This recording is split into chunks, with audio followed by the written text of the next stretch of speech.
Assalamualaikum warahmatullahi wabarakatuh, semua anak-anak Ibu, kelas 10 MPLB khususnya. Kita bertemu kembali di mapel modul 7 bab kedua.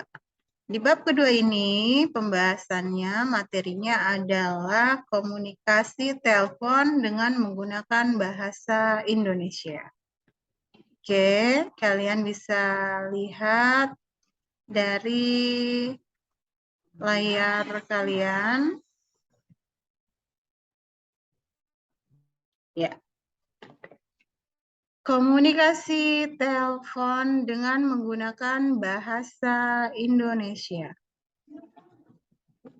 Pembahasannya yang pertama yaitu pengertian, kedua jenis-jenis komunikasi telepon, ketiga penanganan etika penanganan telepon, keempat teknik melakukan panggilan telepon keluar, 5. Teknik melakukan panggilan telepon masuk.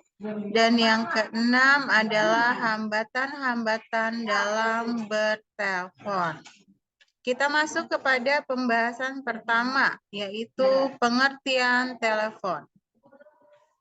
Pengertian telepon berasal dari kata tele dan phone, yang berarti jauh dan mendengar. Jadi, telepon adalah berbicara dari jarak jauh. Sehingga telepon merupakan alat yang dipakai untuk berbicara dari jarak jauh. Ditekankan di sini, telepon itu adalah alatnya ya anak-anak, alat yang dipakai untuk berbicara dari jarak jauh. Lalu hubungan telepon itu ada komunikasi langsung dan ada komunikasi tidak langsung. Komunikasi langsung adalah hubungan komunikasi langsung jarak jauh untuk menyampaikan dan menerima pesan atau informasi dari satu pihak kepada pihak yang lainnya. Yang kedua adalah komunikasi tidak langsung.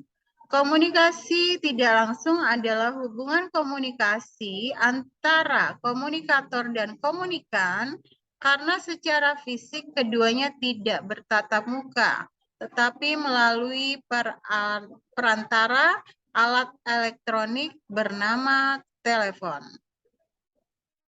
Kita masuk pada pembahasan kedua, yakni jenis-jenis komunikasi telepon. Kita lihat, di sini ada jenis-jenis telepon. Yang pertama ada telepon kabel, lalu ada telepon seluler, kemudian ada telepon IP, lalu berikutnya ada facsimile, ada intercom, ada PMBX, PABX, berikutnya ada teleconference, dan juga ada mesin penjawab telepon. Kita bisa lihat gambar dari jenis-jenis telepon. Yang pertama telepon kabel itu bentuknya seperti ini, perangkatnya. Kedua telepon seluler itu seperti ini, yang biasa kalian gunakan sehari-hari dalam berkomunikasi, yang disebut juga dengan telepon genggam atau HP. Lalu berikutnya ada facsimile, bentuk fax ini sama seperti telepon, tapi dia kegunaannya berbeda. Lalu ada intercom. Intercom bisa kalian lihat alatnya seperti ini. Dan yang terakhir adalah teleconference. Teleconference adalah kegiatan komunikasi telepon yang dilakukan secara bersama-sama dalam satu waktu. Kita lihat jenis-jenis hubungan telepon. Hubungan telepon itu ada hubungan internal, hubungan lokal, hubungan interlokal, dan hubungan internasional. Pada hubungan internal, yaitu hubungan telepon yang dilakukan dalam suatu kantor atau antar karyawan. Hubungan lokal, hubungan yang dilakukan antara dua orang pada suatu daerah dalam satu kota yang sama. Ketiga, hubungan interlokal, yaitu hubungan telepon jarak jauh antara dua orang yang berbeda kota. Yang terakhir, hubungan internasional adalah hubungan telepon antar satu negara ke negara yang berbeda.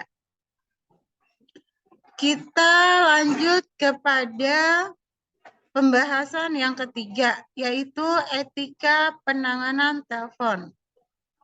Bisa kalian lihat etika penanganan telepon secara umum. Yang pertama ada tata krama, sopan santun, tata pergaulan dalam bertelepon. Misalnya menerima, melakukan kontak telepon yang meliputi berbicara dengan jelas. Jadi ketika kalian menelpon atau menerima telepon itu kalian harus berbicara dengan jelas. Berbicara dengan suara yang tegas, terkesan ramah, hangat, dan juga humble atau bersahabat. Kemudian langkah-langkahnya yaitu satu, jangan membiarkan telepon berdering lebih dari 3 kali. Bahkan 1 kali bunyi itu bisa langsung kalian angkat. Kalian menunggu 3 kali berdering itu untuk mengecek keseriusan si penelpon. Jadi, tapi jangan sampai berdering lebih dari 3 kali. Yang kedua, kalian harus selalu menyiapkan alat tulis dan catatan yang disebut dengan block note atau spiral book. Ketiga, hindari menggunakan kata halo saat membuka percakapan. Jadi tidak ada di dalam percakapan melalui telepon dalam bahasa Indonesia maupun bahasa Inggris dan yang lain, itu kalian mengangkat telepon atau menerima dengan menggunakan kata halo, tapi menggunakan salam pembuka yang sopan dan baik seperti disesuaikan dengan keadaan. Selamat siang, selamat pagi, selamat sore, selamat malam. Jadi tidak menggunakan kata halo saat berkomunikasi melalui telepon. Berikutnya, kalian harus mendengarkan mitra bicara dalam berkonsentrasi dengan pihak penelpon. Lalu berkata dengan sopan dan hangat. Hindari kata-kata yang bisa menyinggung perasaan si penelpon. Lalu kalian sebagai penutup ucapkan terima kasih dan salam penutup. Seperti selamat sore, selamat malam, atau selamat pagi. Semoga hari Anda menyenangkan dan lain-lain itu bisa kalian tambahkan untuk salam penutupnya. Dan yang terakhir, kalian harus menghindari menggunakan telepon kantor untuk kepentingan pribadi. Jadi tidak ada menelpon kerabat, keluarga dengan menggunakan telepon pribadi. Untuk menggunakan kepentingan pribadi. Jadi telepon kantor itu harus kalian gunakan untuk kepentingan atau keperluan kantor saja. Nah, ini ada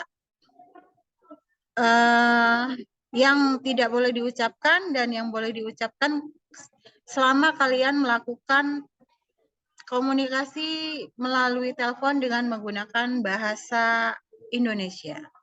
Seperti di sini contohnya, halo. Halo itu tidak boleh digunakan, tapi diganti dengan kata-kata selamat pagi, selamat siang, selamat sore, dan selamat malam.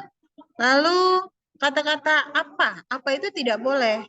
Nah, yang boleh digunakan adalah maaf, mohon diulangi. Jika kalian mendengar informasinya agak kurang jelas, maka kalian harus bertanya dengan berkata, mohon maaf, apakah bisa diulangi? Seperti itu.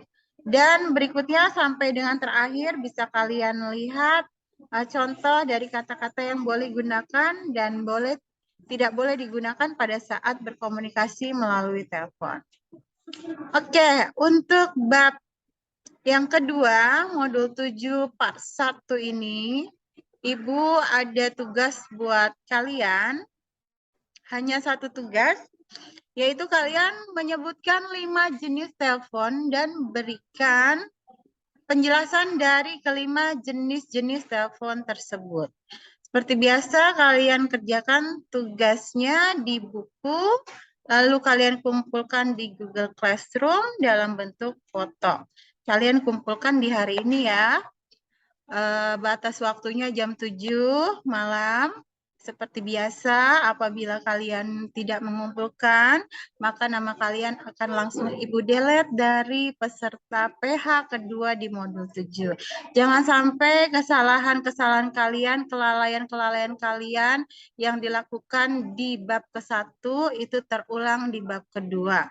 Karena nanti pada saat PH ulangan yang kedua, Ibu tidak akan memberikan lagi kesempatan buat kalian yang tidak mengirimkan tugas-tugas yang Ibu berikan di bab kedua ini. Oke anak-anak, selamat mengerjakan. Semoga kalian sehat selalu, bahagia selalu, dan tetap semangat dalam mengikuti pembelajaran. Ibu akhiri, wabillahi taufiq wal hidayah. Wassalamualaikum warahmatullahi wabarakatuh.